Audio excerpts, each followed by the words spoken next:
Bonjour à tous et à toutes, que le Seigneur vous fortifie, nous donne du zèle pour lui, en découvrant chaque jour combien ce zèle peut être alimenté par son amour pour nous.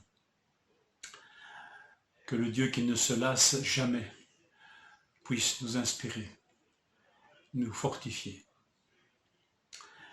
2 Thessaloniciens 1, verset 11.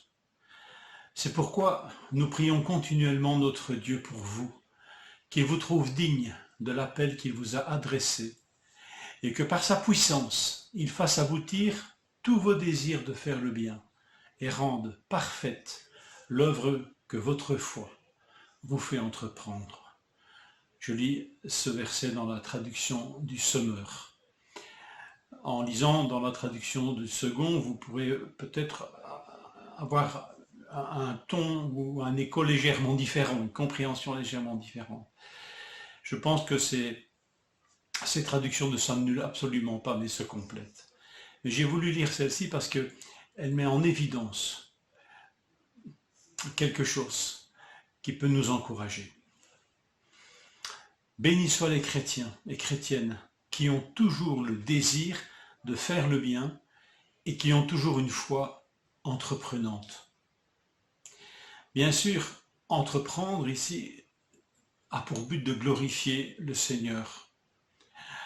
Ainsi, la gloire du nom de notre Seigneur Jésus-Christ sera révélée en vous et la vôtre en lui, conformément à la grâce de notre Dieu et Seigneur Jésus-Christ. C'est le verset 12. Ainsi, la gloire de notre Seigneur Jésus-Christ sera révélée. C'est là la motivation ultime. Nous faisons ces choses pour la gloire de Dieu. Mais faire ces choses pour sa gloire est imprimé en nous si nous avons rencontré ce Seigneur Jésus-Christ. La bonté de Dieu à notre égard engendre en nous le désir de répondre à cette bonté et de la répandre. Or, la bonté de Dieu se manifeste souvent par la nôtre, exprimée par des désirs, par des desseins, par des projets. Il fasse aboutir tous vos désirs, tous vos desseins, tous vos projets de faire le bien. C'est par cette bonté exprimée par ses enfants que Dieu exprime la sienne et manifeste la sienne. Alors voilà, est-ce que cette bonté de Dieu nous inspire des projets, des désirs, des desseins?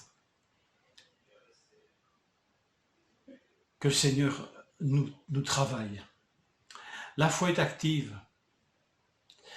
Elle est réponse à l'offre du salut, la foi. C'est par la foi qu'on est sauvé. La foi, c'est aussi le contenu de ce que nous croyons, la foi transmise au sein une fois pour toutes. Mais la foi, elle est aussi le moteur de notre activité pour Dieu. Je lis ceci en Galates 5,6, la foi est agissante par l'amour.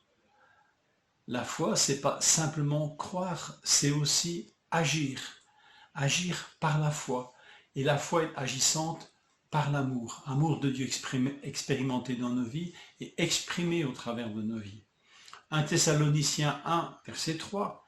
Nous nous rappelons sans cesse l'œuvre de votre foi, le travail de votre amour et la fermeté de votre espérance en notre Seigneur Jésus-Christ devant Dieu notre Père. Même la fermeté de l'espérance a une dynamique est dynamique.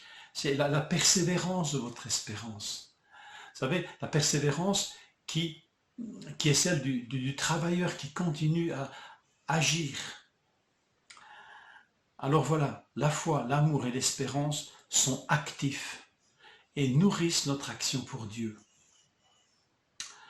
Alors, que nous souhaitons en cette journée et dans les mois qui suivent et dans les années, j'aurais envie de dire et me dire, en route Claude, en route mes frères et sœurs. Quel travail, quelle œuvre, quel projet s'ouvre devant nos yeux de serviteurs, inspirés par le Maître, qui nous a tant aimés et qui veut manifester sa bonté au travers de nous. Que Seigneur nous touche et nous permette de vivre cette foi active. une bonne journée. Que le Seigneur vous bénisse.